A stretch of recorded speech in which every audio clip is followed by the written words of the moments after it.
शक्ति पार्टी में चिराग पासवान के खिलाफ बगावत, जेडीयू में शामिल हो सकते हैं 5 एलजेपी सांसद।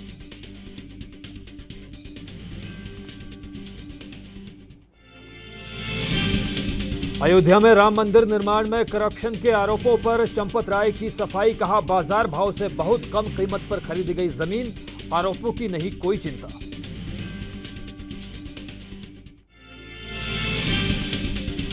राजधानी दिल्ली में अनलॉक का तीसरा चरण, आज से खुलेंगे तमाम बाजार, मॉल, रेस्तरां, स्कूल, कॉलेज रहेंगे अभी भी बंद।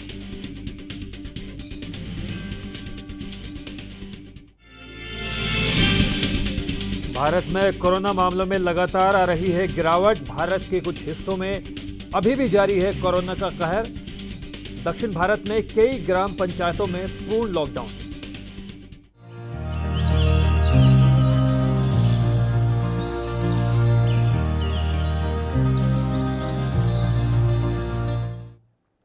स्वागत है आपका, नमस्कार भारत में, और मैं हूं जुबैर खान। बिहार में शनिवार को दस्तक देने वाला दक्षिण पश्चिम मानसून रविवार को दोपहर बाद जिले में 2 दिशाओं की तरफ से प्रवेश कर गया। इस दौरान हल्की तेज हवाओं के बीच दिन भर झमाझम बारिश होती रही। इस बारिश से न केवल दिन का मौसम सुहावना हो गया, बल्कि दिन में भारी बारिश से जनजीवन भी प्रभावित हुआ।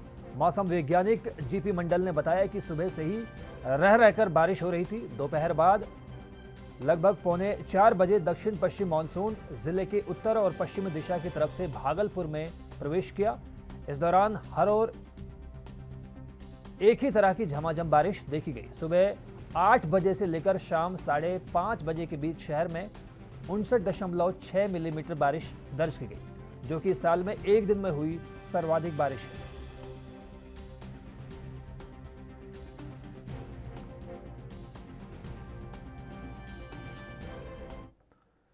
महान भारतीय फर्राटा धावक मिल्खा सिंह की पत्नी निर्मल मिल्खा सिंह का कोरोना की वजह से निधन हो गया। निर्मल मिल्खा 85 वर्ष की थी। वो पंजाब सरकार में खेल निदेशक और भारतीय महिला राष्ट्रीय वॉलीबॉल टीम की पूर्व कप्तान भी थी। पति मिल्खा सिंह अस्पताल में भर्ती होने के कारण उनके अंतिम संस्कार में शामिल नहीं हो सके। निर्मल मिल्खा के निधन की जानकारी देते हुए उनके परिवार की ओर से कहा गया कि हमें आपको ये बताते हुए बेहद दुख हो रहा है कि निर्मल मिल्खा सिंह का कल शाम 4 बजे कोविड के चलते निधन हो गया।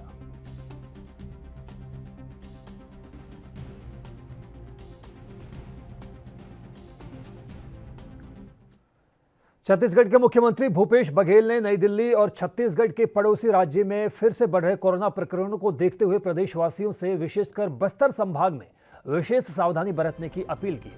मुख्यमंत्री बघेल ने कई अधिकारियों से भी इस बाबत बात की है।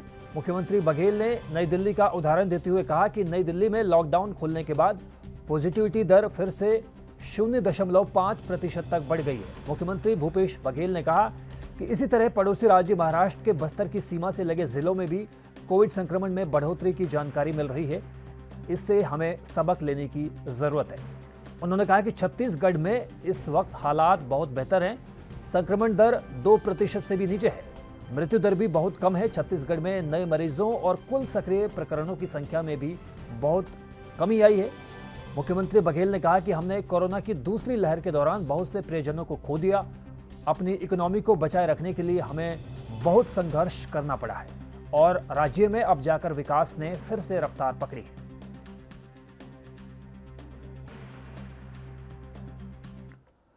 प्रशांत किशोर ने शरद पवार से हाल ही में 3 घंटे तक बातचीत की, जिसके बाद से सियासी गलियारों में बातचीत का दौर गर्म हो गया। वहीं प्रशांत किशोर और शरद पवार की बातचीत पर केंद्रीय मंत्री रामदास अठावले ने कहा कि इसका परिणाम नरेंद्र मोदी और एनडीए पर नहीं होगा।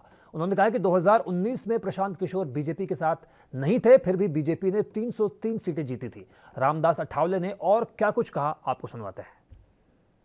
जो प्रशांत किशोर जी है, जिन्होंने 2014 में नरेंद्र मोदी जी को बहुत बड़ा सहयोग दिया था, अभी उन्होंने जहाँ जहाँ मतलब सलाह दी वहाँ वहाँ उस पार्टी को सत्ता मिली है। लेकिन 2019 में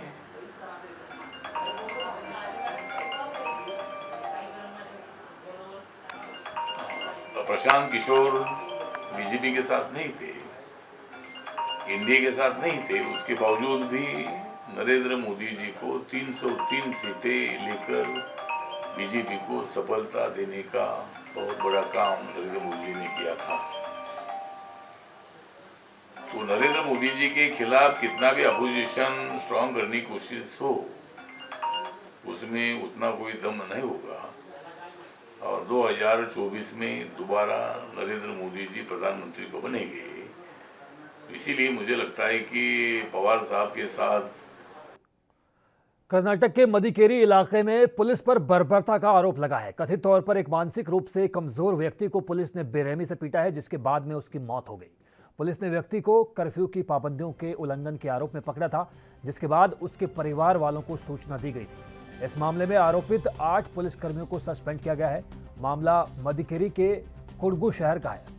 इस मामले में पुलिस पर लगे आरोपों की जांच डिप्टी एसपी रैंक के अधिकारी को सौंपी गई थी। अधिकारी ने जांच कर प्रारंभिक रिपोर्ट सौंपी है। जांच की शुरुआती रिपोर्ट के आधार पर 8 कांस्टेबल्स को निलंबित करने का फैसला लिया गया है।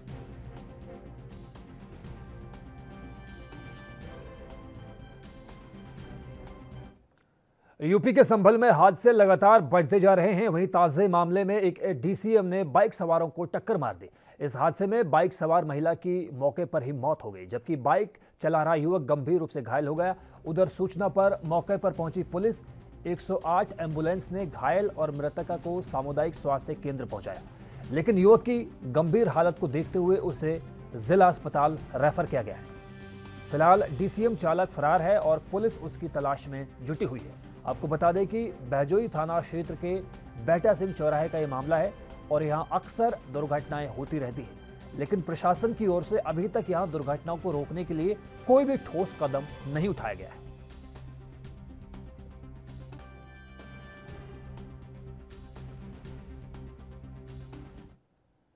यूपी में रातों रात एक बड़ा फेरबदल किया गया है। शनिवार देर रात आधा दर्जन से ज्यादा डिप्टी कलेक्टर्स का ट्रांसफर किया गया है। तबादले की लिस्ट देर रात जारी की गई। पीसीएस सुरेंद्र बहादुर सिंह वाराणसी उपजिलाधिकारी बनाए गए हैं। सुरेंद्र बहादुर मिर्जापुर में एसडीएम के पद पर तैनात थे। पीसीएस अधिकारी उदयभान सिंह उपजिलाधिकारी वाराणसी बनाए गए हैं। उदयभान सिंह उत्तर प्रदेश राज्य राजमार्ग प्राधिकरण में ओएसडी थे। पीसीएस ऑफिसर अशोक कुमार का एसडीएम मुजफ्फरनगर से तबादला किया गया है। अशोक कुमार रामपुर के उपजिलाधिकारी बनाए गए हैं। पीसीएस रोशनी यादव का एसडीएम मिर्जापुर से तबादला हुआ है। रोशनी यादव उत्तर प्रदेश राज्य राजमार्ग प्राधिकरण में ओएसडी बनाई गई है। इससे पहले यूपी सरकार ने गुरुवार को 10 आईपीएस अफसरों के तबादले किए हैं। इनमें से कई अधिकारी प्रतीक्षा सूची में भी डाले गए थे, जिन्हें सीएम योगी आदित्यनाथ के आदेश पर गुरुवार को तैनाती दी गई।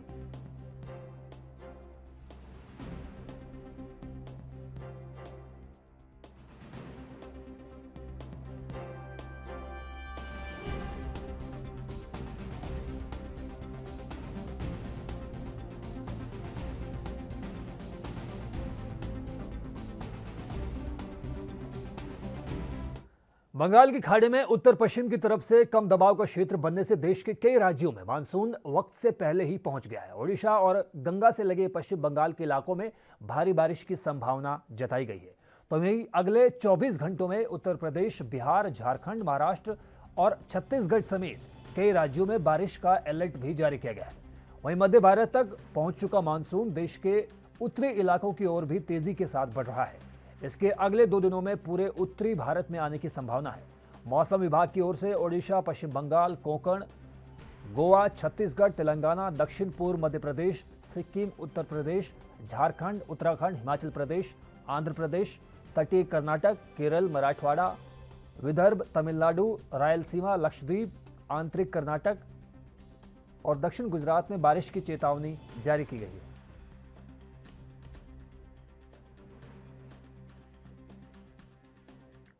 इस बार मानसून का 27 जून को दिल्ली पहुंचने का अनुमान था, लेकिन इस बार वक्त से पहले ही यानी 10 दिन पहले मानसून दस्तक दे सकता है। हरियाणा के रेवाड़ी में देर शाम हुई तेज हवाओं के साथ प्री मानसून की पहली बरसात ने दस्तक दे दी है। मानसून के पहले जलभराव की स्थिति से छुटकारा पाने के लिए आज एसडीएम संजीव कुमार ने कई जगहों का इंस्पेक्शन किया, जहां काफी खामियां पाई गई। निरीक्षण के दौरान मिली खामियों पर एसडीएम ने संबंधित विभाग को आदेश जारी करते हुए कहा कि वक्त रहते इन्हें दुरुस्त किया जाए ताकि मानसून में जल भराव की स्थिति पैदा ना हो पाए। उन्होंने सरकारी अस्पताल स्थित गंदे नाले का भी निरीक्षण किया, साथ ही सुपरवाइजर को स्पष्टीकरण भेजा।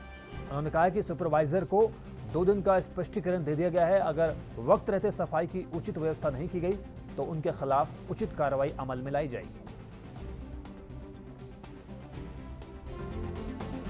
जैसे अभी बारिश का मौसम है तो आज मैंने कई एरिया का जो है मुआयना किया, जिसमें कुछ कमियां पाई गई हैं और मेरे साथ कमेटी से एमई हैं और उनको मैंने डायरेक्शन दी है कि जो भी कमियां हैं उनके समयबद्ध सीमा में और तरीके से इनको दूर किया जाएगा।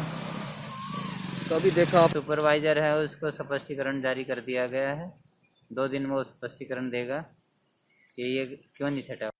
मध्य प्रदेश पर मानसून मेहरबान है। मौसम विभाग का कहना है कि इस साल प्रदेश में झमाझम बारिश के संकेत हैं।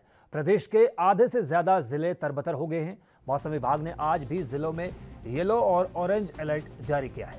इधर राजधानी भोपाल में अभी आधा जून भी नहीं बीता और महीने के कोटे की आधी बारिश हो चुकी है। मौसम विभाग ने पूर्वी मध्य प्रदेश के मंडला, बालाघाट समेत 6 जिलों में भारी बारिश के लिए ऑरेंज अलर्ट जारी किया है।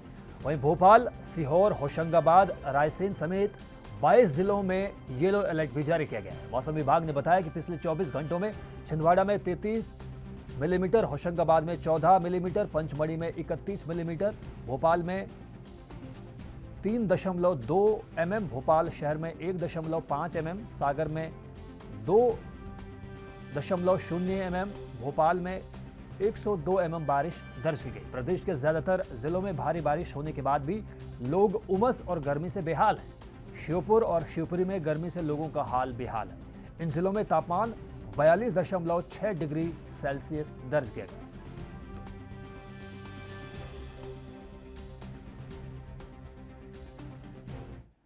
यूपी के बदायूं में मामूली विवाद को लेकर 2 पक्षों में जमकर लाठी डंडे और ईंट पत्थर चले। दरअसल मामला उस समय गंभीर हो गया जब नवनिर्वाचित प्रधान और पूर्व प्रधान के समर्थक आमने सामने हो गए। इस झड़प में कई लोगों के घायल होने की खबर मिली है। उधर पुलिस ने मामले पर संज्ञान लेते हुए विभिन्न धाराओं के तहत मुकदमा दर्ज कर लिया है। ये मामला उसेहत थाना क्षेत्र के अजराऊ गांव का बताया जा रहा है। उत्तर प्रदेश के मुख्यमंत्री योगी आदित्यनाथ ने जिनके ऊपर जनता की सुरक्षा की जिम्मेदारी रखी है, वहीं अगर गहरी नींद में सो जाएंगे तो जनता का क्या होगा। दरअसल ऐसा ही कुछ देखने को मिला है यूपी के हमीरपुर में, जहां ड्यूटी के दौरान यूपी 112 में तैनात पुलिसकर्मी का खराटे भरते हुए वीडियो दिखाई दिया। यूपी 112 के गाड़ी नंबर 1216 में तैनात ड्राइवर रामचंद्र का यह वीडियो इस वक्त सोशल मीडिया पर काफी वायरल हो रहा है।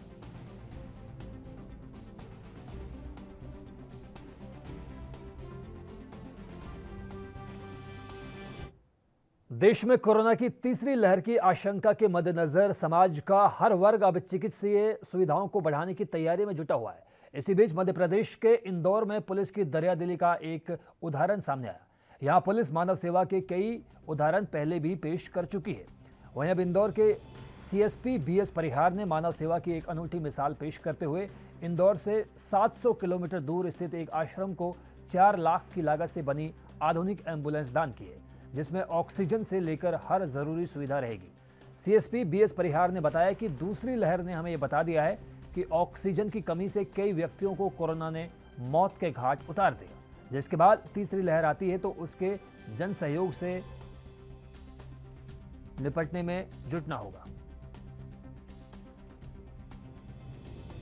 ये पारमार्थिक सोसाइटी है, स्वर्गीय श्री कामराज सिंह पारमार्थिक सोसाइटी है और ऐसे कुछ क्षेत्र हैं जहाँ पर लोग अफोर्ड एम्बुलेंस नहीं कर रहा, पर परेशानी थी उनको, तो इसलिए विंध्य क्षेत्र में ये एम्बुलेंस जाएगी। और आप देख रहे होंगे इसमें से ऑक्सीजन सिलेंडर्स और सभी चीज़ें सुविधा हैं और सभी के सहयोग से ही ये लेकर और लोगों ने इसको बनाया है, सोसाइटी के सदस्यों ने। यूपी के संभल में गंगा स्नान करने गया युवक गंगा में नहाते वक्त डूब गया। युवक के गंगा में डूबने की सूचना पर पहुंची पुलिस ने कई गोताखोर लगाए, लेकिन कई घंटों बाद भी गोताखोर लापता युवक का पता नहीं लगा सके।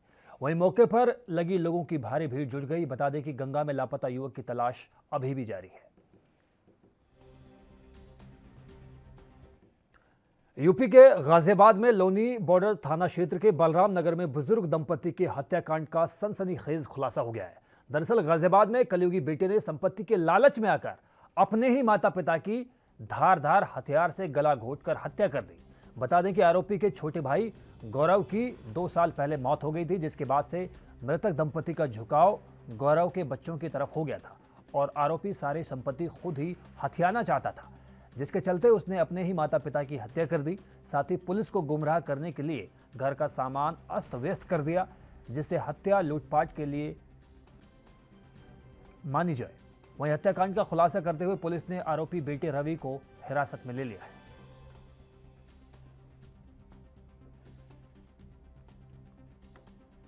एक बुजुर्ग दंपति जिनकी उम्र 70 और 63 वर्षीय थे दोनों। इसमें जो पुरुष थे उनका नाम सुरेंद्र सिंह ढाका था और उनकी पत्नी श्रीमती संतोष ढाका। इन दोनों की ही डेड बॉडी इनके घर में बलराम नगर डी ब्लॉक में ग्राउंड फ्लोर पे और फर्स्ट फ्लोर पे दोनों की बॉडी मिली थी।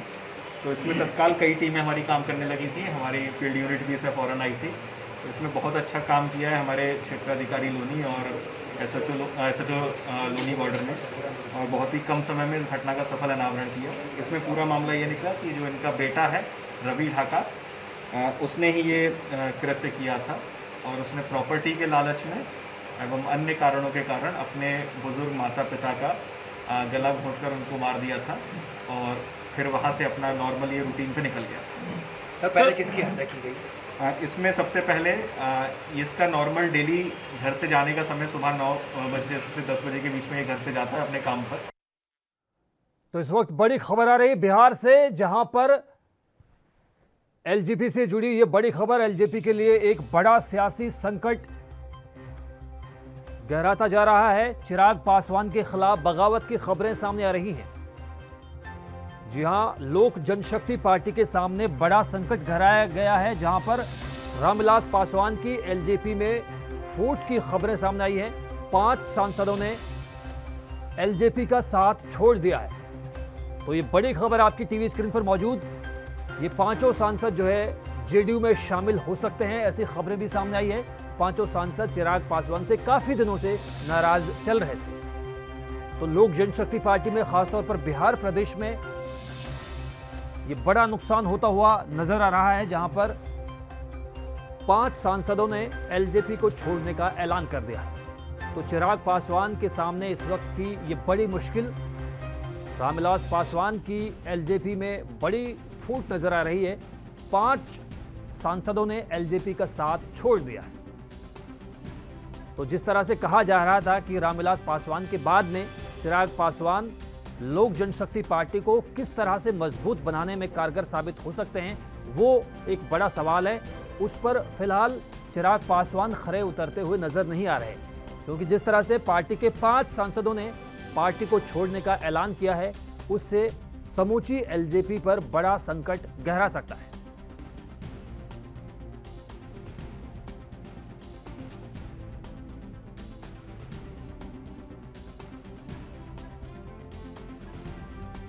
तो आप देख सकते हैं कि बिहार में लोक जनशक्ति पार्टी के 5 सांसदों ने पार्टी को छोड़ने का ऐलान किया है और ये 5 सांसद जनता दल यूनाइटेड में शामिल हो सकते हैं। ऐसी खबरें भी सूत्रों के जरिए सामने आ रही हैं।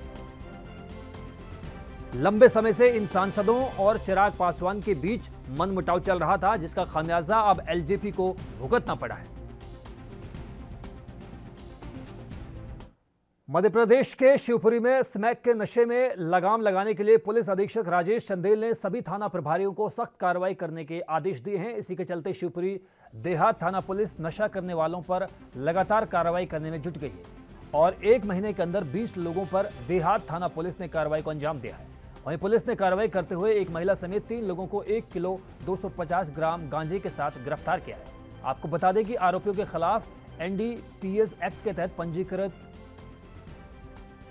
कर उपयुक्त कार्रवाई की जा रही है।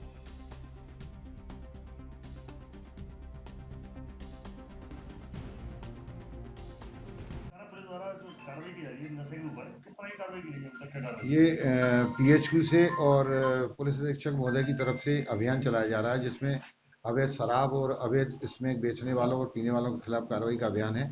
जिसके तारतम्य में हमने कल 3-4 स्मैक पीने वाले, गांजा पीने वालों को पकड़ा था।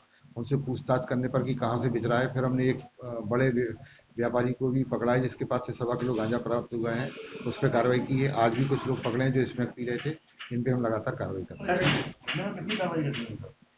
अभी हो गई करीब 20-25 कार्रवाइयाँ हो गई। सर, इसमें पीने वालों को लेकर लगातार कार्रवाई हुई है, क्या उनके द्वारा ये बताया गया है कि इसमें लाई कहाँ से जाती है? हाँ, उनके द्वारा ही बताया जाता है। एक चेन सिस्टम है, तो उससे मालूम पड़ जाता है कि ये बेचता है या पीता है, तो उस पर हम अपनी मुखबिरी भी लगाते हैं और उस पर कार्रवाई करते हैं। मुख्य रूप से जो व्यापारी है उस तक पहुंचने में पुलिस कामयाब नहीं हो पाई है क्या?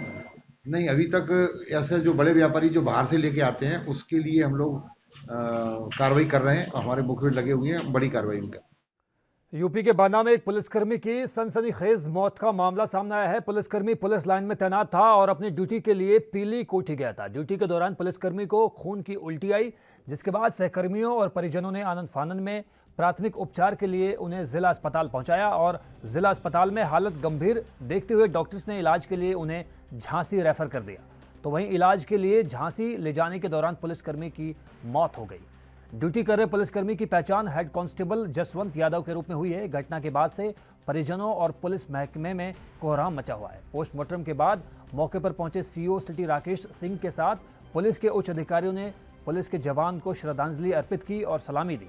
सलामी देने के बाद परिजन मृतक हेड कांस्टेबल के शव को उनके पैतृक गांव इटावा जनपद के जसवंत नगर ले गए, जहां मृतक पुलिसकर्मी का अंतिम संस्कार किया जाएगा।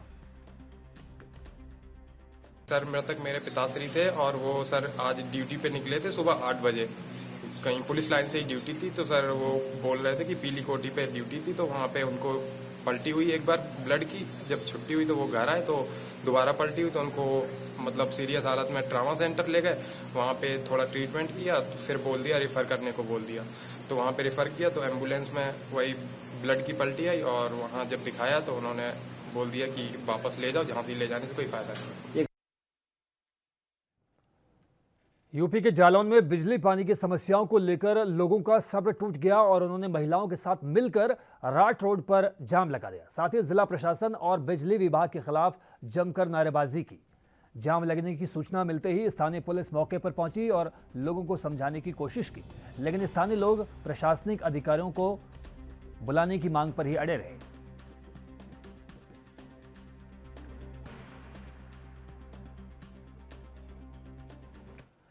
मध्य प्रदेश के भिंड में गोरमी क्षेत्र के कुटोली गांव में एक गरीब मुस्लिम परिवार की बेटी की शादी करने के लिए मानवता की मिसाल पेश करते हुए हिंदू समाज सेवियों और संगठनों ने हाथ आगे बढ़ाया। जब एक व्यक्ति ने अपनी बेटी की शादी में मदद करने की अपील की, तब सबसे पहले Jaswant education and social welfare society सामने आई और लड़की की शादी करवाई।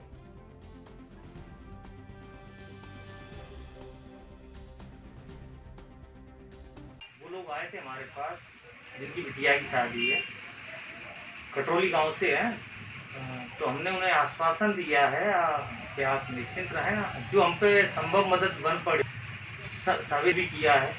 कुछ एनजीओ भी साथ आए हैं, जैसे भिंड का नवजीवन संगठन साथ आया है मदद करने के लिए, और हमारा एनजीओ जो Jaswant education and social welfare society वो भी लगी हुई है, ये भी हैं। और यहाँ पे जितने भी समाज सेवी, कुछ समाज सेवी ग्वालियर से भी हमारे पास आए, उनके भी कॉल आए हैं, तो जहाँ तक कोशिश होगी हम पूरी मदद करने की कोशिश कर रहे हैं।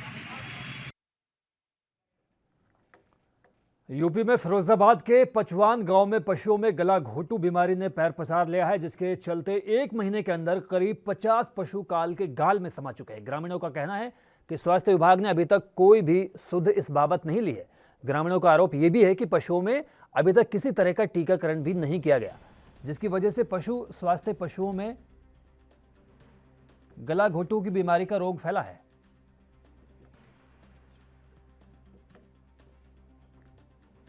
यहाँ पर जानवर जो हैं काफ़ी दिनों से परेशान चल रहे हैं और आज तक कोई वैक्सीनेशन नहीं हुआ। डॉक्टर साहब कह रहे हैं कि हमने वैक्सीनेशन किया, लोगों से पता किया तो बताया कि यहाँ कोई वैक्सीनेशन नहीं हुआ और बहुत सारे जानवर मारे गए, जिसकी सूचना हमने डॉक्टरों को दी, लेकिन कोई भी मौके पर नहीं पहुँचा। लगभग कितने दिनों से बीमारी फैली हुई है? ये लगभग 8-10 दिनों से है, जिससे कई जानवर मारे गए। और डॉक्टर कब आए हैं? और डॉक्टर कल आए थे, उनसे बात की तो उन्होंने भी इलाज किया, लेकिन कोई ऐसा इलाज नहीं हो पा रहा जिससे जानवरों को लाभ मिल सके। गांव में प्राथमिक स्वास्थ्य केंद्र भी है, क्या व्यवस्था है? हाँ, गांव में स्वास्थ्य केंद्र है, लेकिन वो आए दिन यहाँ दिखाई नहीं देती हैं। लोग बता रहे हैं कि डॉक्टर साहब आती हैं, लेकिन यहाँ तो कोई सब लोग मना कर रहे हैं कि डॉक्टर साहब एक भी दिन यहाँ पर नहीं आई, ना कोई वैक्सीनेशन हुआ। मध्य प्रदेश के रीवा में चोरहट्टा पुलिस ने खदानों में धमाके के लिए विस्फोटक सामग्री के साथ एक आरोपी समेत 4 व्हीलर वाहन को पकड़ा है। वहीं इस मामले का एक आरोपी अभी भी फरार है, जिसकी तलाश की जा रही है। जानकारी के मुताबिक बिक्री के लिए लाई गई थी विस्फोटक सामग्री। चोरहट्टा थाने के नरोरा गांव में 4 व्हीलर वाहन में विस्फोटक सामग्री लोड करके तस्कर बिक्री के लिए ले आया था। उसी दौरान पुलिस को सूचना मिल गई, जिस पर पुलिस ने घेराबंदी की। गांव में आरोपी ग्राहक का इंतजार कर रहा था, तभी पुलिस ने उसे दबोच लिया।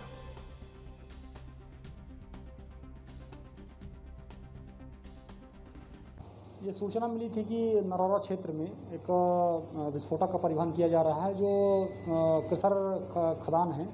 वहाँ लोग चोरी छिपे इसका व्यवसाय करते हैं और उसे हैवी ब्लास्टिंग करते हैं। तो ये सूचना पे तत्काल टीम भेजी गई है, जिसने घेराबंदी करके एक गाड़ी को और एक वाहन चालक को पकड़ा था। और वाहन चालक सतीश पांडे ने बताया कि यहाँ इसी कारण से उसको विस्फोटक सामग्री ले जाके देते और उसे अवैध धन लाभ अर्जित करते। इसमें वाहन मालिक को भी आरोपी बनाया गया। वाहन मालिक भी फरार है और वाहन। तो इस वक्त रुख करेंगे एक बड़ी खबर का, जो यूपी से सामने आ रही है। माफ कीजिएगा, दिल्ली से एक बड़ी खबर सामने आ रही है, जहां पर ऑड इवन सिस्टम खत्म करने का ऐलान आज से किया गया है। और इसके बाद आज तमाम जो बाजार हैं वो खुलेंगे, मॉल्स भी खुलेंगे, ऐसी खबरें सामने आ रही हैं।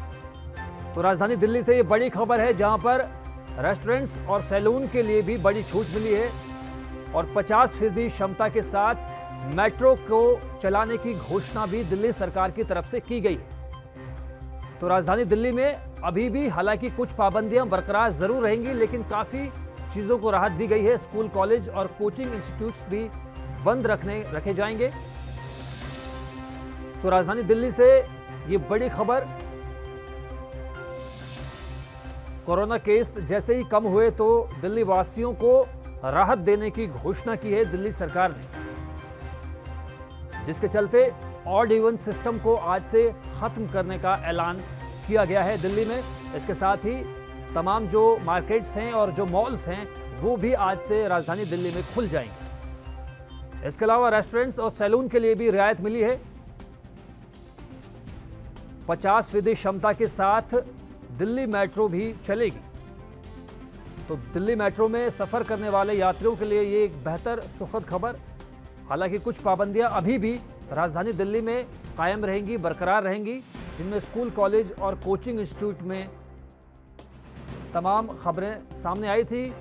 तो स्कूल, कॉलेज और इंस्टीट्यूशंस को अभी भी बंद रखने का फैसला लिया गया है।